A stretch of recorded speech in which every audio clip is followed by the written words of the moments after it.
Welcome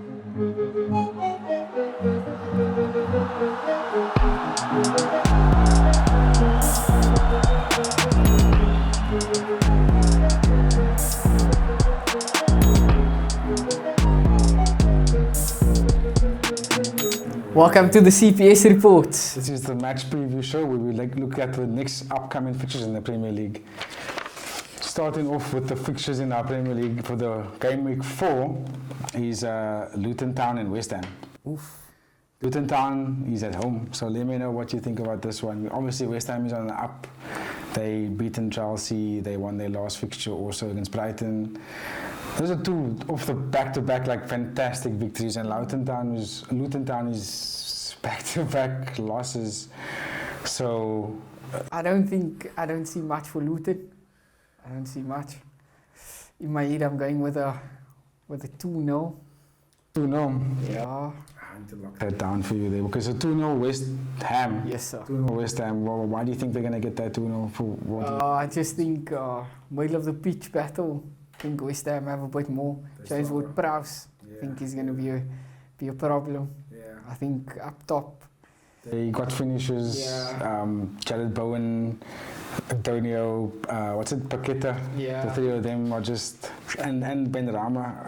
That's. I think West Ham do it this weekend. They do it this weekend. Okay, so that's the opening fixture of the Premier League for Game Week 4, and that's Friday night, at 9 o'clock. So I think a nice beer or two while watching that game will be liquor. Moving on to the other side of Liverpool, Everton, Sheffield United. I think Sheffield United is at home. Yeah. Both teams are on the down at the moment. Sheffield 1-0. Sheffield 1-0. I don't see goals for Everton. Sheffield 17th, Everton is 20th. I don't see goals for Everton. I think Everton gets relegated just off the pure fact that they don't have goal scorers. The thing is, who plays up top for Everton? Exactly. Who's this striker? Dominic Calvert-Lewin, but he's always injured. He barely played, man. He's always injured. I don't see goals for them. They don't have like a goal scorer. He's the only forward. Okay, they've got Alex Iwobi, Dwight McNeil. That's mids. And Tamari Gray. Tamari Gray is on his way out to Saudi. So other than that. So I don't see it explains why they're laying at the bottom at the moment. It was because it looks like there's a Musi unbalance in the squad here. Okay, cool. I would say Sheffield more than 1-0. Nah, I don't think it's gonna be that. I don't see Sheffield breaking Everton that much, but I do see Sheffield getting like 1 goal, maybe even a 0-0. But I think I want to say 1-0. Sheffield. That one there down. Okay, game number 3 is Manchester City and Fulham. Who's playing home? Manchester City is at home, yeah. 4-1. 4-1. The one is being an own goal. That's just me hoping Fulham do something. Okay, I'm gonna say Man City's gonna blow them away with like a 3-0. I don't give Fulham a goal. It's difficult to score against City. True, but Fulham don't play like the worst football. Attacking threats for Fulham in this match. Who do you think? I'm thinking Pereira for sure. Yeah. Paulina for sure. Does Willian even start for them? Nah, there was no Willian this week. He didn't play. I was pretty sure. Adama Traore. Could maybe. I mean, he doesn't really score goals, but on the counter, late game. He carries the ball very well. But he just doesn't finish, man. Nah, but that's why I said like 1 goal for them. Yeah. Maybe. Over like a set piece. Yeah, maybe. But Paulinho, header. Lucky. Let's see. Ball ricochet everywhere. Falls to Pereira slots it. difficult to see them winning that. Difficult to see them getting a goal, to be honest. It's very difficult. Because Man City is just tough, very tough to break down. Even just to create a chance against them. I don't think people realize it, bro. Like, we really watch City's games, and like when you look at the field tilt and you look at the goals, expected goals in the match, it's like, what the hell? Like, City's is so high, and the team is like all the time 0 point this, 0 point that, 0 point this. Also, they hold position so well. That's what I'm saying. Like I don't think like I see Fulham going into the mindset of a counter-attack because they know they're not going to get the ball, and when they do get the ball, it's not going to be for long periods of time. So either like a long ball or like a direct pass somewhere up top, just looking and hoping. What is? I haven't really watched him that closely. I'm asking now. What is Adama Traore's strength like when it comes to aerial duels? I don't think he's that great, to be fair. I think his main attribute is speed and chase. Like, put the ball ahead of him and he can get there. I don't think they're going to get that chance against Man City. Because like, if you're going to play long against City, they would do liquor with someone that's like an Antonio, that can be like physical with the opponent, bring it down. Also miss Mitrovic. Big time. That was the centerpiece, basically. Yeah. To put the ball in, Mitrovic is going to hold up ball. Made a difference. If he was there, because it would have changed the tactic. Then you could play a counter with confidence, because now you've got an out ball. You've got a ball to go somewhere. But yeah, I think I'm going to go 3-0. You say 4-1? 4-1, yeah. 4-1. Interesting. We're going to recap the predictions again at the end, just so we can get our game score going. Moving on to London. Chelsea, Nottingham Forest. Chelsea's at home. Yeah. 4 o'clock kickoff. 2-0? Chelsea. I don't know if it's going to be that easy. I said once that I think Chelsea's going to be formidable this season. I got a feeling that they're just going to click. Something tells me they're going to click. But Nottingham Forest is also not Fulham. Nottingham Forest can also play. Yeah, but Chelsea. Nottingham Forest has got good players. Chelsea keeps White in them. No, but I just don't see Nottingham scoring in that game.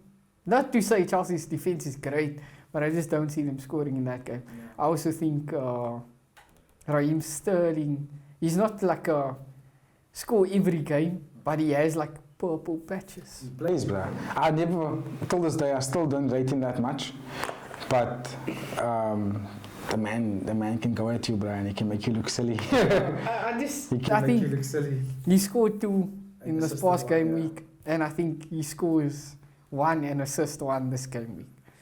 Yeah. That's why I went like 2-0. Maybe 2-1. I think Nottingham has a chance to make it a spectacle at least. Maybe. They did have a good showing against United this past weekend. And Arsenal. The opening match, they played.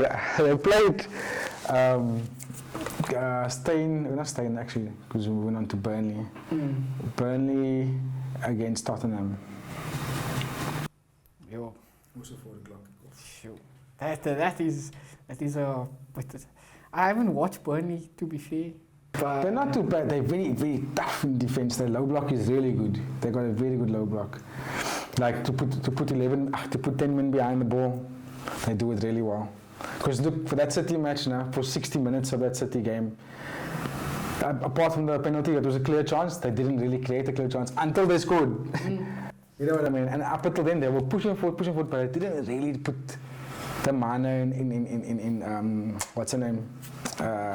Burnley. But yeah, like they weren't padding out so much.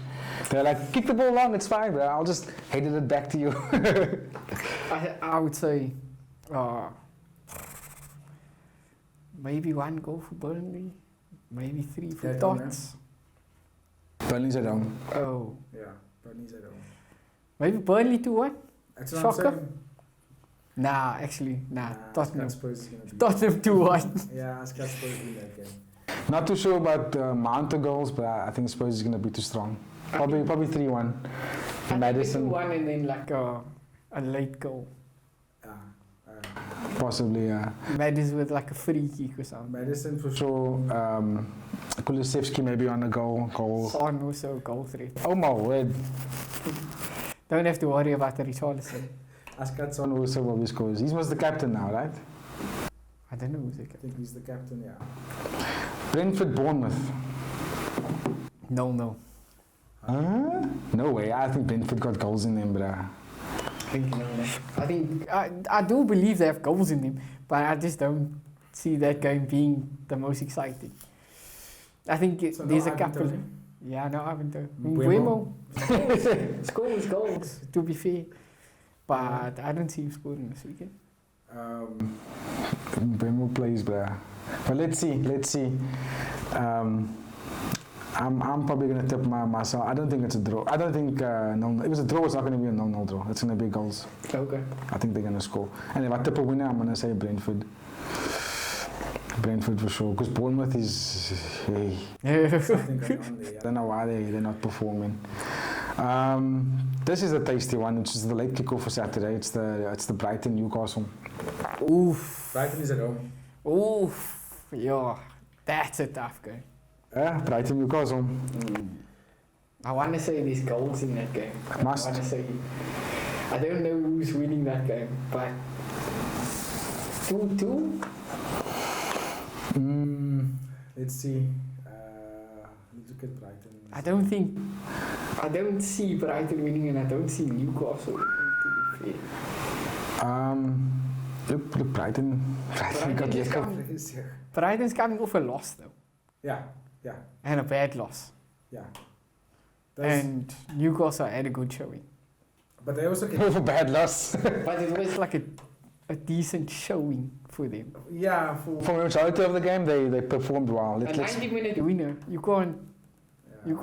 can't say like definitely like look here, you lost, you definitely deserve to lose that game. What was a thing I didn't enjoy about Newcastle in the Liverpool game? They probably could have won the game if they had to keep pressure and also reevaluate the substitutions that they made. By taking off Gordon wasn't the smartest thing. Joel Linton, I don't know if he pulled up, but I know he went off feeling a bit groggy.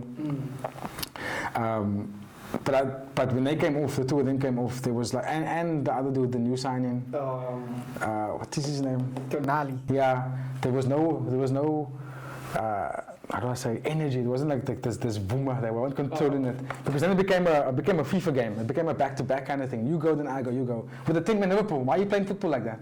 True. Why are you going, you charge them mind? Are you nuts? You must stay in there off. They only got 10 men, but you stay in there off. Also, I think like with Newcastle's, with Anthony especially, going at Trent the whole time. Like, I don't know why you pull him off. But also like moving it into the Brentford game or the Brighton game. I don't think Anthony is doing that. Because Brighton's right back is not Trent. Yeah. he's not gonna push that far forward. Yeah.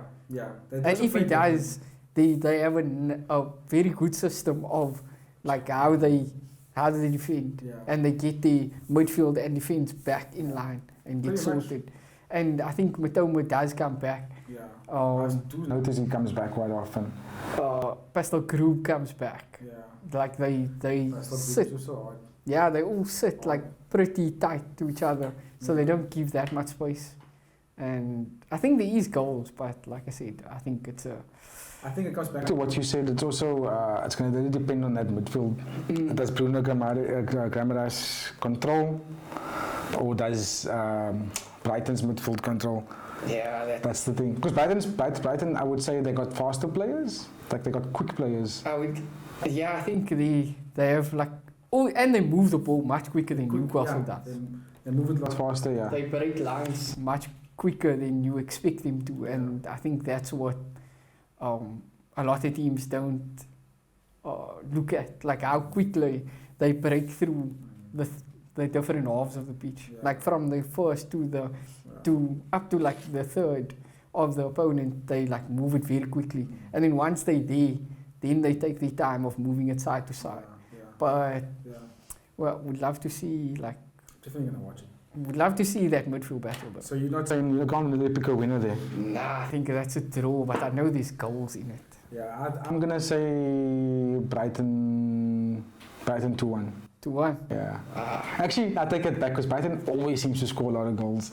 So I'll probably say Brighton 3-1. 3-1. Yeah. You give 1 goal to Newcastle. Yeah. Newcastle, I have Callum Wilson and Isaac. That's a strong partnership. That's true. Let's see you. I'd go. But Maybe 3-2, but I'm gonna stick to my first prediction, 3-1. go. Moving back to London, we have Crystal Palace Wolves on Sunday, 3 o'clock kickoff. Crystal Palace. I think Wolves lost their last game, 1-0. Yeah. They won. They beat them 1-0. Yeah. Wolves they won. I think Crystal Palace. I haven't watched Wolves. Also. You haven't watched Wolves. They played United really well in the first game. Didn't really watch them in the second. Yeah, I also didn't watch it. They lost to get to Brighton. And then they beat Everton. Crystal Palace drew 1-1 with Brentford. But then again, like, Crystal Palace is okay. I think I don't know if Eze is back. If he is back, then Back in what way? Like back to form? Or no, like back to the starting lineup because he played the Arsenal game, which was the second game of the season. But then he didn't play over the weekend. I don't think. So if he's back in the starting lineup, then I tip my hat to Crystal Palace like a 2-0. But if he's not playing, I find they don't have much creativity besides him, and I think they have another player. I think it's Olise. Yeah, just see. So Ise and Olise. Yeah. I think like that's the two. Where did he come from? Where did he come from? He's been a name in the Premier League. He played for a couple of Premier League teams. Are you? Nah, I haven't heard that one. I don't know about him so much anymore. But I go towards Crystal Palace too. you would. I would also probably tip it towards them with this game. Yeah, and also because they're at home. I would say Crystal Palace will probably take that one as well. Wolves isn't on a very good eye at the moment. Nah, not at all. They also lack goals. Could also be a draw. We haven't really picked a draw. I picked a couple of draws here. What did you pick? For the Brighton Newcastle game, went 2-2. Yeah. So, is this where you draw? Is this where you draw the line? I think I drew the line. Yeah. This is a either 1-1 or 2-2 draw. What's interesting about football over the last couple of years is that there's been a lot more high-scoring games than ever. once the floodgates open, they open. But also City have contributed a lot to that because they have had a ruthless nature where if they score 3 on you, they're not stopping. They're gonna keep scoring, bro. Yeah, it's not like Pep says, "Oh, hey guys, come, take it easy." Nah, he just keeps going.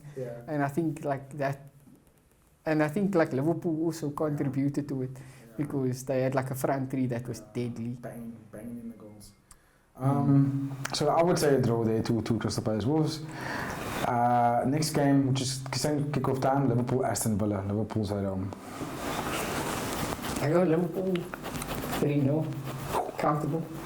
I don't think that's going to be that easy because you've got Unai Emery coach. Aston Villa spent some money. True. But I think Liverpool get they have too much attackers not to score. But I just believe they'll score 3 goals. Look, I think the game's actually going to be quite entertaining.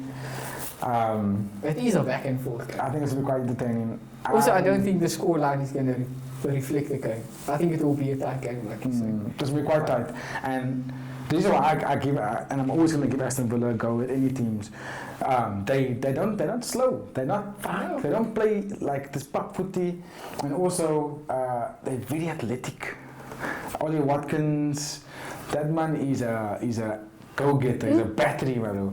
John McKean, like these Oaks can go. The thing with Aston Villa is, can their backline play with their front line? Also, if I'm not mistaken, last season, Ollie Watkins did a number on Liverpool, if I'm not mistaken. So I do, that's what I'm saying. Like, I think Liverpool comes back because I think they all remember, like, yeah, Aston Villa embarrassed us. Let us go at them. And you're at home, so they got to take the 3 points there. So what's your score?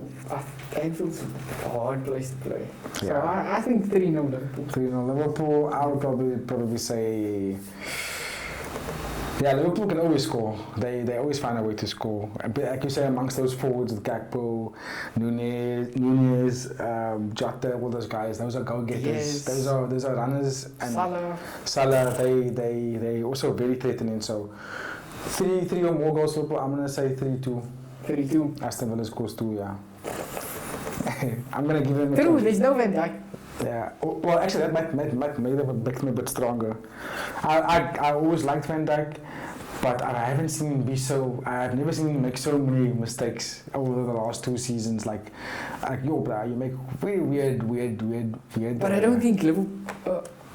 I do agree with you, but I think like him being in the backline, even though he might not be at his best, I think just knowing you have Van Dijk next to you, allows you to be more confident. So now with no Van Dijk, maybe Konate puts in a performance of a lifetime. I got Gomez get the knock over him, bro.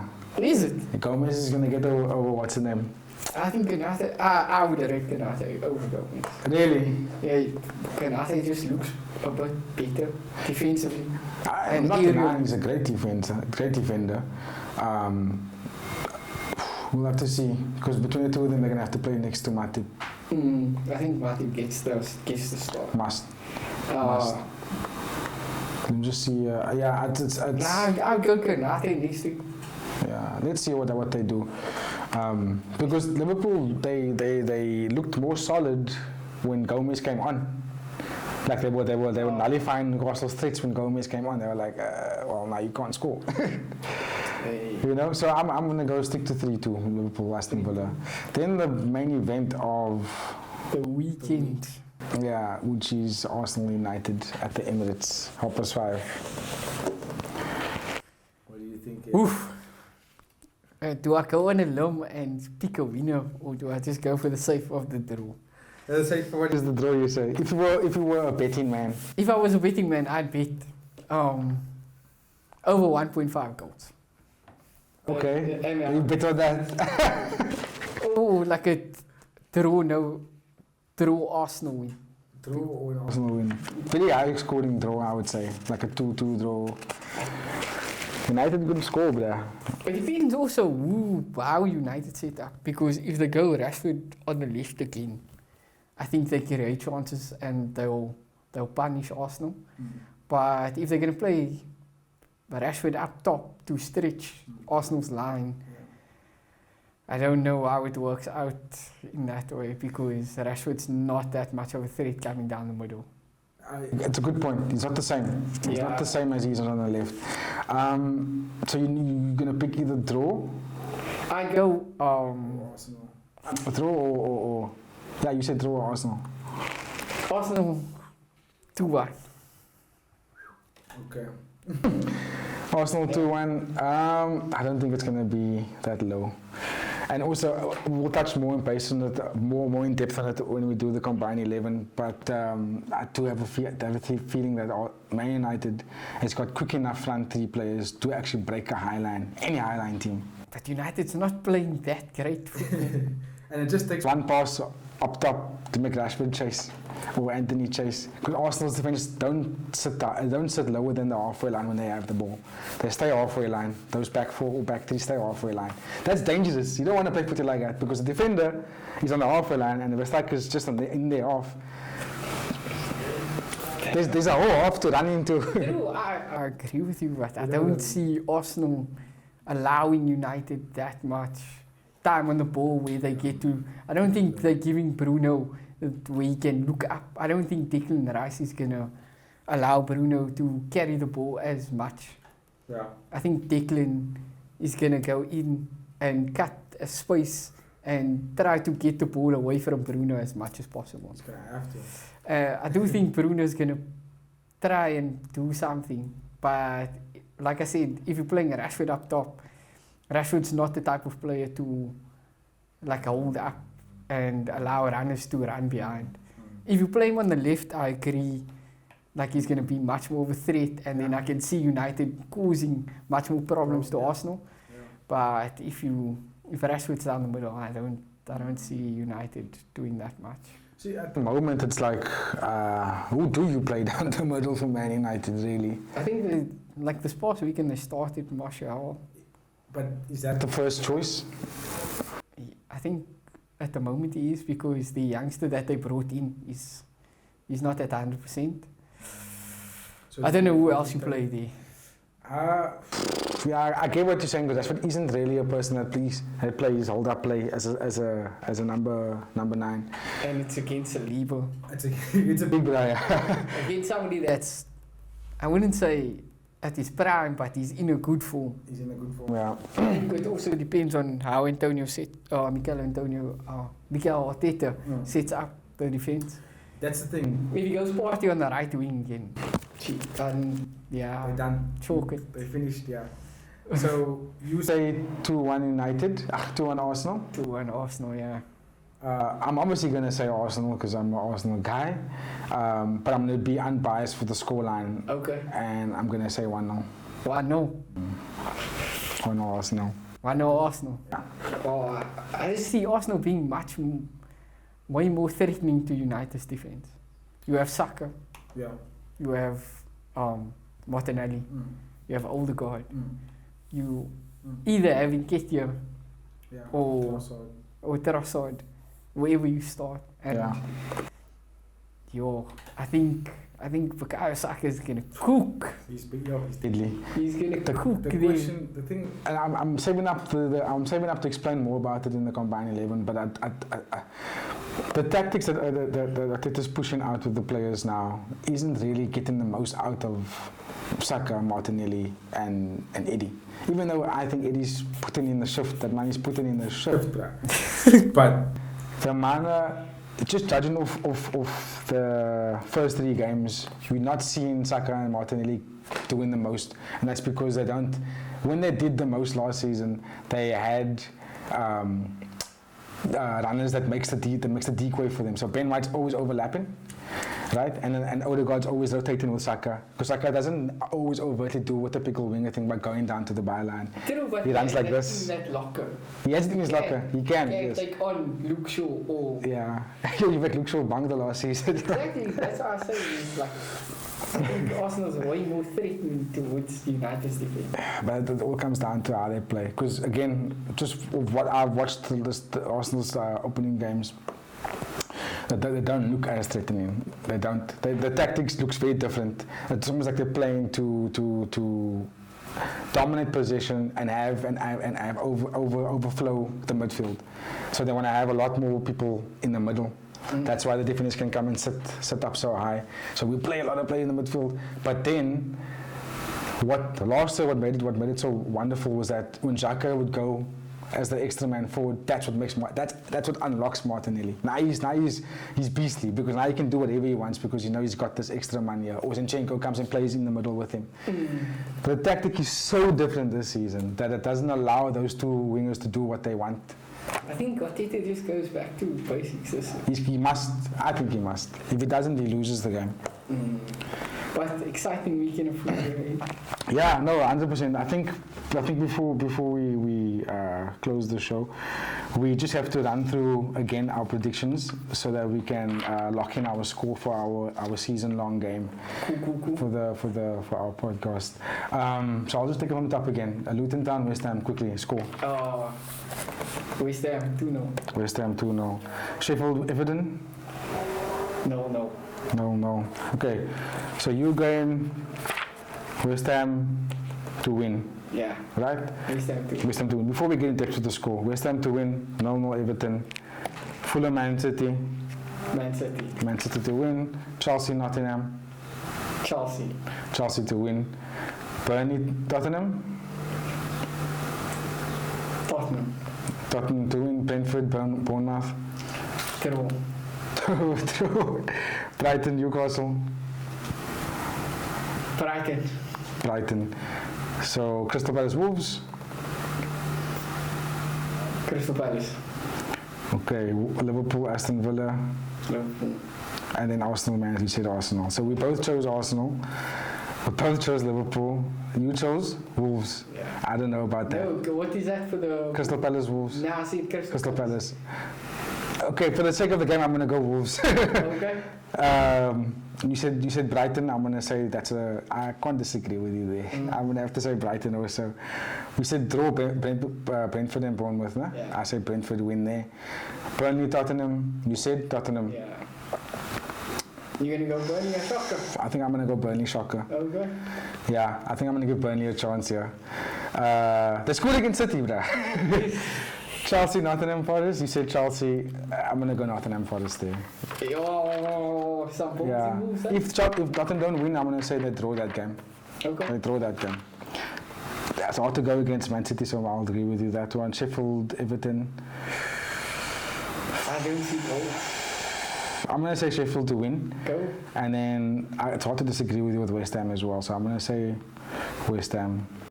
And that's our prediction for this week. Catch us on our Combine 11 show where we dive deep into this week's main event. If you want to chat shit, leave it in the comments. Thanks for watching, guys. Don't forget to like, share, comment, and subscribe. And that's us for this week.